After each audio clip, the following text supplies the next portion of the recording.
nze fenga twalabulanyizibwa waffe ngaffe ngeraga LC oba LC tunanya mandate so kunoonyeza ku bintu bino kisusi ate jjukira nti abantu betukoleramu abamu memuli abamenyi b'amateeka naye fenga LC tukola gwaffe omwaka guno twakawaayo ppiki 23 nga tuzoyo nga ziriko ne ba suspect naye poliisi tetwaka buvunanyizibwa kutubuulira ba suspect bano ebateetya ebatwala mu kooti era ppiki ezo efaayo okuziddiza bannyinizo twagenza okugenda okunoonyereza tukera kusinje tulina okunoonyeza ku poliisi nga ppiki zonna teziriiwo ezo zo baziwa baana so nze kyenasema naye DPC naye yeetereze kuba alina ebizibu bingi kuba naye n'obubbi bwe yenyigiramu bubbi bw'ettaka bwe yenyigiramu bwe tulina ndowooza naye yeetereze so nze kyembadde nsaba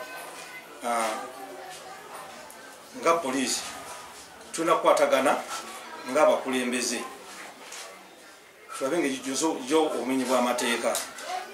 so si kulowooza nti ne poliisi ejja kujja nga buzigavuleti manye ngakwata bakulembeze nti bulijjo tuba ku kigenderero. Download the app on App Store or Google Play Store now. Vision Digital Experience, the future of media.